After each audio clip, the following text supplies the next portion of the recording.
with Dan and Chad from Bad Plan Studios to talk about End of Ember. So End of Ember is a top-down twin-stick shooter, a la stuff like, Smash TV and Binding of Isaac kind of stuff. It's like a roguelike as well, and all the art in it is done by me. So it's not a pixel game. It's like a hand-drawn sprite kind of game, and it's about a girl named Ember who accidentally gets sent to hell. And when she gets there, there's no records of her supposed to be there, and she has to line up for like 1,000 years, and it kind of makes her snap. And then this sentient like demon chainsaw comes to her and goes, "Hey, I need someone to use me, and you need some way to get out of this situation. Do you want to join up?" And that's where their beautiful friendship starts. and then just about Ember kind of like, at first you kind of think she's trying to get out of hell, but then you work out pretty soon that she's actually digging deeper into hell for some reason.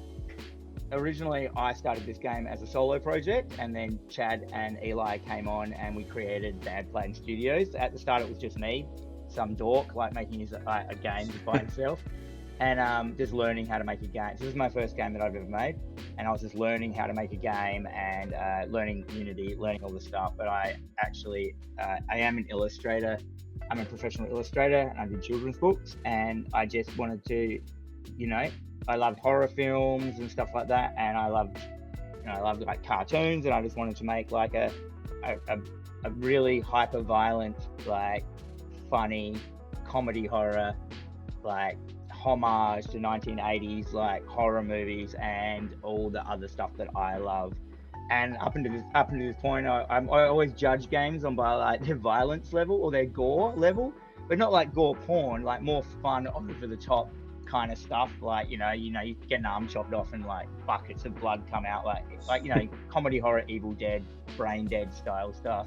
And I just wanted to like kind of translate that into like a 2D game, and I just went from there. I just wanted to make like this really visceral, juicy game, and I thought it was just funny that it would be like, instead of having like some hulking man smashing through demons and stuff, it's just like this little girl with a smile on her face who's just like she's cute, but she's also like, because there's like a backstory of like she's gone through a pretty like, not a bad life, but she's repressed a lot of like feelings and anger and stuff like that, and it's kind of, this was the tipping point of getting killed, and then like accidentally getting sent to hell was like the tipping point of her to do something about it. There's a whole like B story as well about her parents and stuff, because her parents are like, so like her dad's like a money rich guy, businessman, and her mum's like a drunk socialite, and like they just probably shouldn't have had a child, and so they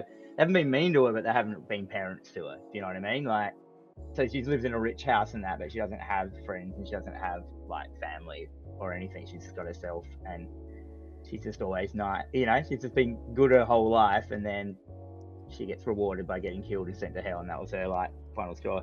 There are some other like C stories and D stories in there as well. So I'm a huge horror fan from way back. My dad would take us to the video store, because that's how old I am. You can tell from my beard. We go and get A Nightmare on Elm Street and Friday the 13th and Evil Dead, all that sort of stuff. So I grew up with the same, films and also same games as well. So Smash TV on the arcade, and lots of Doom and all that sort of thing. But I'm actually pretty new to game dev as well. So I have an academic background. I worked in universities for ages, and I looked at video games for research and all that sort of thing. And then about 2.5 years ago was appointed to help game developers create businesses. So my day job, 4 days a week, is people will make a game and they want to form a studio and they want to sell it, and there's a whole bunch of business stuff that you have to do that. So I have more of a business background, and I can help people learn how to do the business. And then when Dan was doing his game, we've been friends for ages. Dan was doing his game and he brought it in and he said, look, I made a game. And I went, that's cool. That's actually really cool, man. And he's like, yeah, oh, cool. All right, what should I do? And I went, you need a programmer. Okay, definitely, because I know it works, but it's not going to work for much longer if you keep building it. And you need to think about business. You need to think about marketing and visibility and And I was like, all of that whoa, sort whoa, whoa, talk to the hand. I can't be fucked. Like I'm out of here. And then I just sat on it, didn't I, for like 6 months and did nothing. Yeah, and then the three of us came together and went, no, let's do this. Let's try and make it work. So Dan's creative. He does all the art and design. Eli's technical, so he does all the programming, and I do all the production and business. So it's the three main things you need for a studio, and it's working well so far. It's a weird one because I started working on about it a year ago. So it was a year ago, a little bit more than a year ago. I opened up Unity and I'm going to make a game. And then I made one and I broke it and I started again. I made one, I broke it, I started again. I made one, the same game. I just kept breaking it and I didn't know what I was doing. And then that went for like probably 6 or 7 months. And then I contacted Chad. I didn't contact Chad to do any of this as well. I just contacted him and said, dude, look what I did. And he was like, and then he's like, do you know I work in games? I'm like, no. And it just went from there. So none of it was really on purpose, was it?